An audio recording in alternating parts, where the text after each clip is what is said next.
Hello, you're watching GameSpot Daily, where we cover the top news stories in 30 minutes or less. I'm Callie, and I'm joined once again by John Luke Seipke. Hello. John Luke Seipke.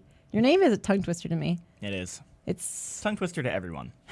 I'm so sorry. I have a fucked up name too.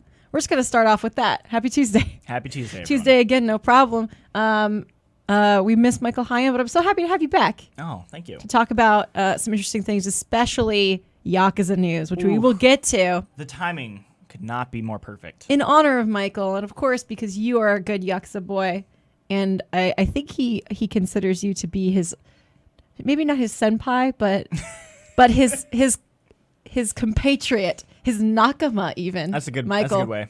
So, but we won't start there, of course. We got PS4 news and a couple other things to talk about. So we'll start with that. The first thing is the PS4 is entering the end of its life cycle. This was reported by the Wall Street Journal's Takashi Mochizuki. During a corporate strategy meeting, CEO of Sony Interactive Entertainment, John Kodera, said the PS4 is entering the end of its life cycle. Mm-hmm. That does not mean that Sony is discontinuing the console. In fact, they're not discontinuing the console, but it's still expected to sell well with games like Spider-Man, The Last of Us 2, stuff like that on the way. Just for clarification there. I mean, that makes sense. You're winding from like a perspective of you're starting to kind of ramp up your new console. You're getting people to start developing games for the PS5. So I think that's kind of more what they were referring to. It's just like, yeah, we're getting people to think about making games for the next generation. We got kind of like the final games of the PS4 are sort of like in development right now. They're probably not going to start developing. I think any new games that are just entering development now will probably be PS5 at this point. Yeah, that's a good guess. That's kind of what this indicates to me as well. Of course, we are just speculating from what they are giving us. For context, Kodera was speaking to investors about the viability of the PS4, and that I think gives our little theory a little more credence because investors are the ones who want to know these things, right? Kodera was likely explaining the slight decrease in sales. Also, that's one of the potential things. Sony expects to sell 16 million PS4s this year versus 19 million in 2017. So a little bit of a dip, of course, because a lot of people already own PS4s. It's I always expect the GTA 5 numbers to go down because I figure everyone owns it, and that's kind of how I feel about the PS4. But GTA 5 proves us wrong, so who knows? Right. Yeah.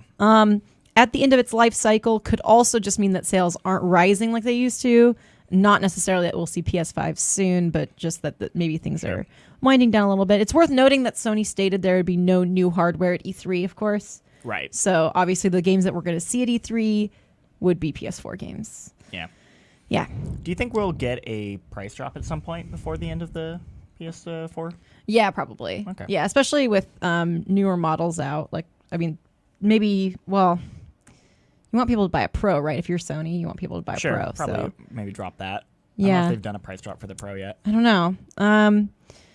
Sony also expects a downturn for its games and network services division for the fiscal year, which ends March 31st, 2021. Kodera says that during this time, Sony will crouch down to stand taller later. That was the phrasing, which for some reason, I really don't like that. Not a fan of that phrasing. I don't like that either. And then literally the note we have in here says, yeah, no clue what that quote means. I don't know if that was Tony or Matt. To compensate, Sony plans to add more PS Plus subscribers, create more first-party exclusives, and look at, quote, harnessing growth opportunities in the area of, quote, add-on content. So, yeah, interesting. Okay. I do think, like, I don't know, if you're a diehard PS4 fan, it's end of its life cycle is nothing to be like afraid of, I think. No, definitely not. So, I don't know, like the end of the Vita's life cycle, sure, but they still haven't technically announced the end of that yet. They haven't, and I like my Vita. Me too. Games are still being made for it. I know. Finally, just for context, the PS4 launched nearly 5 years ago in November 2013, which is insane to me. That was my first E3, E3 2013. Oh, wow. Which is just, it seems like a world away, but also not that far. It's weird. It's like this is around the point where we would start hearing about consoles, but then just for whatever reason, I'm like, no, I just got a PS. I know. I think it's because of the Pro. I think that has to do with it because I got a Pro a year or two ago. Yeah. So I'm like, I just got a PS4. Yeah. What are we doing talking about 5? Right. It sold 79 million units, the PS4 so far. And for context, the PS3 reached 80 million units in 7 years. 80 million units sold. That's pretty good. So the PS4 is doing really well. I mean, not that the PS3 did terribly or anything, but obviously, like a lot of success with the PS4. Yeah. Just sounds like, maybe winding down. I think that the quote here that indicates that they're winding down to prep for other things is the crouch down to stand taller later. I think it's a silly quote, but I also think it's just indicating like, oh, we're slowing down a little bit to ramp up for the next thing. Yeah. However, that doesn't seem to be soon. Still got a little bit of time. Especially if a life cycle, it's been almost 5 years, that life cycle has another 2-ish years left in it, if judging by the past generations of consoles. It'll take 2 or 3 years to make games for your launch. True. True. Yeah. It's going to take them a while. Yeah. So interesting, slightly like ominous sounding headline, but not actually ominous Not actually at all. that ominous. Yeah. Doesn't really mean much. Yeah. At least for us, like right now, like you have nothing to worry about. Yeah. It's all good. You know what we do have to worry about is becoming Battle Royale daily. Oh boy. And I think we've gone like the past week without any Fortnite news, which is shocking because when Michael and I were practicing the show, before we launched, we practiced like every day and we had Fortnite news every day. So we started joking between the two of us that we were Fortnite daily instead of GameSpot daily. But we got Fortnite news again because we do want to tell you when the big Fortnite stuff is happening. So Fortnite's long-delayed jetpacks are finally available in Battle Royale. That's been a thing that I think I've mentioned every Fortnite story for like the last month or two. Oh, really? The jetpacks may be coming.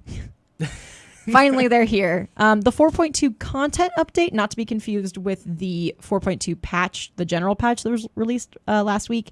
This content update brings jetpacks to PS4, Xbox One, PC, and iOS. Okay. Woo! They did it. So the jetpack features legendary... Oh, no, sorry. I thought this was the jetpack features, but it was just, these are the jetpack features. Oh, okay. It's the noun version, not the verb. Anyway, jetpack features include... Wait, I did it again. Yes. Legendary item. It's a legendary item found in treasure chests. Right. Words are hard. You take it away, John Luke. Okay, so there's a legendary item that's only found in some treasure chests. You press jump in the air to stay airborne for a little bit, so... seems like a hover, I guess, is kind of what that implies. Jetpack recharges when not in use. Okay, so you can keep it the whole round.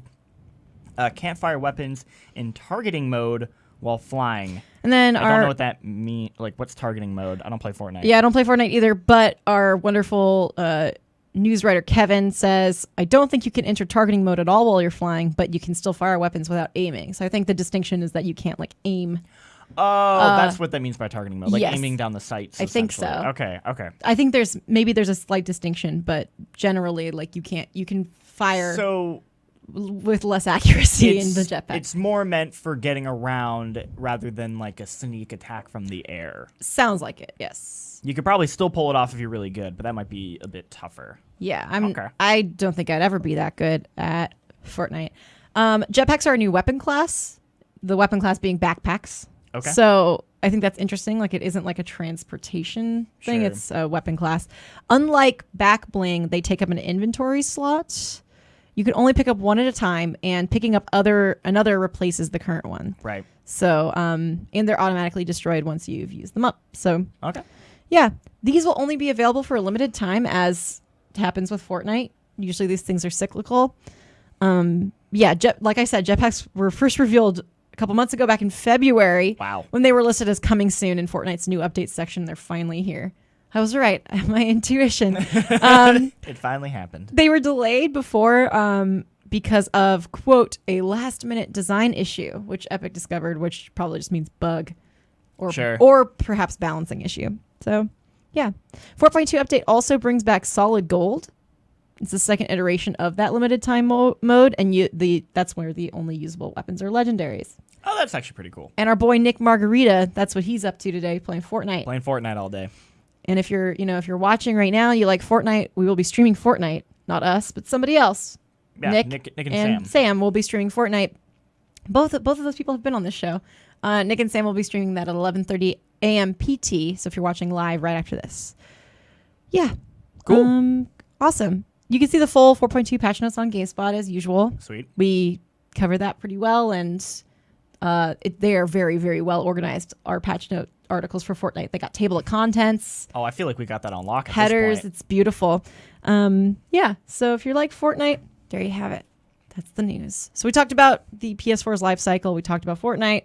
Now it is time. Let's get into the real news. The only news that matters, people. This is the news that we are the most excited about. Yakuza 3, 4, and 5 remasters. Yes. Are coming. This is from Gamatsu. So take this away, John Luke. What do we got? Okay, so they are going to be taking 3, 4, and 5, and they're going to be remastering them right now only in Japan, is what they've announced, which is par the course with Yakuza. They usually announce those. Japan first, and then 6 months, give or take, later, we find out they're coming to America. I would be shocked if these didn't come to America. I feel pretty confident. Yeah. So unlike Kiwami and Kiwami 2, which were full-on remakes, where they like redid them in new engines and added new stuff, these are just ports with updated resolution. They're going to run at 1080p. They're going to run at 60 frames a second, which is great because those games have a lot of detail in them, but they run at a very low, like 720p, and they run at a okay frame rate. Not bad, but certainly not like high fidelity. Like if you would play like Yakuza 0, it like runs so much smoother. So just getting to play these games at like a nice frame rate and resolution is going to be a pretty big deal. Nice. And worth noting, this was announced in Dengeki PlayStation magazine, just to give credit where credit's due. Yeah. Anyway. 3 is going to come out in August 9th. And it's going to be, 3,390 yen, which is about, about $34 US? Sounds about that. Yeah. I think it's digital also, is what they said. I'm not 100% on that. It comes with the soundtrack. Apparently, the development's already 90% done for it. So they've been working on this for a while in the background, which is pretty good. And then 4 is going to come out later in the fall, and then 5 is going to come out in the spring. So they're going to have those come out pretty quick. They're just Yakuza is like, we're in, you know how we had the year of Luigi, like we're in the year of Kiryu, like it's just happening. Like we've had we had 0, 6, Kiwami, we're getting Kiwami 2. Yep.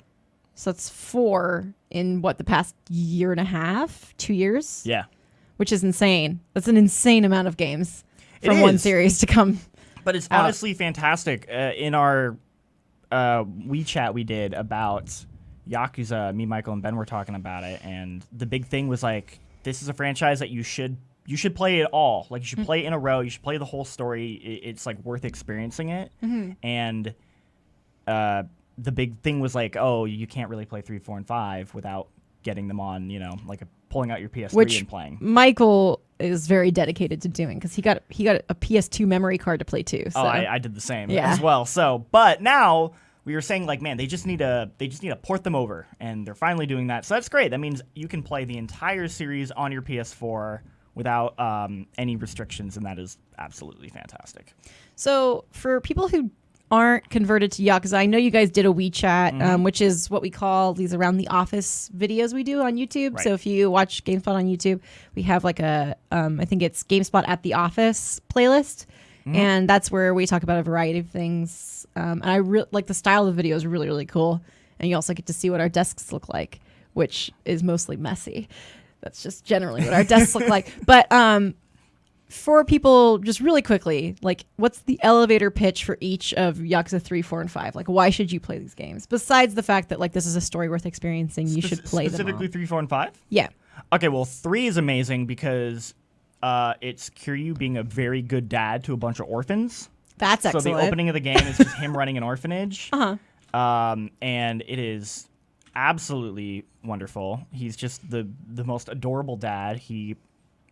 there's like little mini side stories with each of the kids as he like helps them out, and it's just so cute. Like he helps them find like a puppy, and then helps them with like bullying, and then eventually you get to like crime stuff in that game, which is also great. But specifically that part about 3 is the what fun I love. crime boys. And then 4 is great because it has multiple protagonists. They went 4 different protagonists in that one, so you get to play the game as 4 4 different people. And then 5 has 5 protagonists. That I see. And 5 is great because that's probably the biggest Yakuza, where they have 5 different cities, one for each protagonist. So it's like that's huge. Huge. It takes 50 hours just to beat the main story, which most Yakuza games is around 20 to beat the main story, and then 50 or 60 if you do all the side stuff. So Yakuza 5 is like huge. It's probably the biggest game in the series so far. Dang, okay. And it's worth experiencing. They're all very, very good. I feel like the dialogue and the writing absolutely holds up. It doesn't feel dated at all. The note we have here is that 5 is considered the San Andreas of the series, like the GTA San Andreas of the series. That is something one of I think maybe the director has said at some point. Would you say that Yakuza is like GTA, but in Japan? No, I wouldn't. I wouldn't say that either. I wouldn't say that. Because I feel like the San Andreas metaphor is only goes so far as like this is just a large game. Sure, that's kind of what I feel.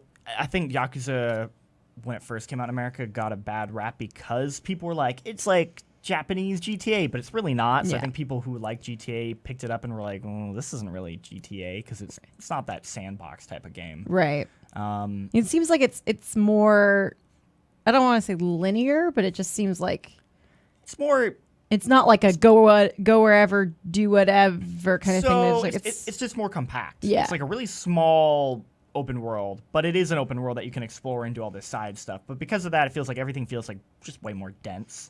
Like every street has like a tons of things you can do in it. Which honestly makes sense for the Japanese setting because especially in parts of Tokyo, you get really, really high density, right? So like it makes sense that, of course, like if you're doing LA, like in GTA 5, LA is sprawling and huge and mostly freeway. Like, right. Like being from LA, it was weird playing GTA 5 because I was like driving in that game and I'd be like, I've been on this exact freeway in real life. That's really weird. But it's definitely a different feel as far as setting goes. But also definitely. Just like, I think Yakuza has just a different feel overall too. Absolutely. It's very much steeped in Japanese culture. And that's the thing that I would say is, like, if you're interested at all in Japanese culture, or if you're like, man, I want to go to Japan one day, play Yakuza, because it's like it's a good like primer to like experiencing Japan. And it's absolutely wonderful. And you should all play it. Well, thank you for that, John Luke. We got one more quick story, totally not at all related to Japan. Very quickly, don't worry, Halo 6 is coming. I love this headline. Cool. The context is some fans are upset about the arcade light gun game Halo Fireteam Raven. Fireteam Raven was built by Raw Thrills and Play Mechanics, some arcade developers, with creative input from 343, but some fans think it diverted resources from the next real Halo game, which is not how development works at all. The same thing happened with the Master Chief Collection update they're working on. Yeah. They have an update that they're doing for the Master Chief Collection where they're in the summer where they're going to fix a lot of it. And they were like, hey, the people, it's a very small group of people from 343 working on it, and they are exclusively just working on this. They are not taking away resources. The rest of the team is all working on Halo 6. It's definitely not how development works. Yeah. So what happened was Halo community manager Brian Gerard addressed those concerns on Twitter by saying, PSA, Fireteam Raven has zero impact on the 343 development team, which has already been working on the next console game. Halo Fireteam Raven is built by an external arcade developer. Just like the Halo books or toys aren't being created instead of the next Halo game. Plenty to go around, winky emoji. So basically what we just said, but straight from the source. So I wish people were more like aware of how game development works, or just like resource management. Yeah, it's not like them making this game means that, the next Halo game is now, because it took 3 months to make Halo, that does not how long a game takes. But because it took X amount of time to make Halo Fireteam Raven, it is now Halo 6 development has plus X amount of months added to it. Like, that's not how that works. The one I see all the time is people being like, hey, stop remastering or stop porting all these backwards compatible games to Xbox and instead make new games. I'm like, those are like completely different people, right? Like, that's not how that works. Yeah. So Gerard also said, I get that, or quote, I get that people are just super eager for any info on the next, quote, real game. Sure. Extra quotes. But I don't get the blind outrage at a totally separate cool thing that a lot of people will enjoy. That makes me sound old. again, basically what we just said. Yeah, I think light gun games are fun. I don't know. We do know Halo 6 is it's coming. It's coming, It's but coming. well, I mean, we got a lot of hints. Though it hasn't been officially announced. So that's the thing is like we can say like we know it's coming. They have said they're working on the next Halo game. Yeah, so we don't know if it's Halo 6, but that's the assumption, right? So it hasn't been officially announced. Yeah. Oh, Brian Gerard also teased Xbox One X updates to the Master Chief Collection, which, like you said, also has nothing to do with development resources for the next Halo game. Matchmaking has been sped up and the UI is improved. Yeah. It's getting LAN support. You can install the parts of the collection that you want, and there's a custom game browser added. That's probably going to be the coolest. Among other things. We've been playing a lot of older Halo around the office. Not so much lately, because I think everybody's been really busy, and also Blaze Blue came out. Came here. Yeah, we've been playing a lot of that. A lot of Blaze Blue over here. But, I don't know. I have so much love for Halo, so... Me too. And I liked Halo 5's Guardians multiplayer quite a bit. I didn't like the campaign, but I did like the multiplayer. That is, I think, the, dare I say, correct opinion. No, I'm just kidding. I agree. I did not like what they did with Cortana at all in that campaign. I really, really did not like that campaign. But no, I thought the level design was like some of the worst in the series. Well, that as well. Yeah. But for me, we're like, I am, because I'm somewhat invested in these characters now. The stuff with Cortana really pissed me off. Me too. It was like a comedy. It was like everything. Everything. I thought everything about that campaign was bad. Multiplayer though. Multiplayer was really good. So do more of that. Halo 5 Guardians came out in 2015, so it's now 2018, which I have to remind myself sometimes because what? Right. Hey, I had this moment the other week where I was like, wait, when does the original Blade Runner take place? And it's like, Los Angeles, the future, 2019. I know. And I was like, ah! Yeah, I was saying when oh my god, Stalker 2, the Stalker 2 announcement was Stalker 2 2021, and in my mind the first thought I had was, oh, it's set in 2021. Like you're thinking like a near Metro, future. And then I was like, oh, that's the release date. Oh my god, 2021 is so close that it's no longer like a weird setting for sci-fi. It's just like 3 years from now. So, that's weird. Like I've said before, I measure all time from the year 2000. Mm-hmm.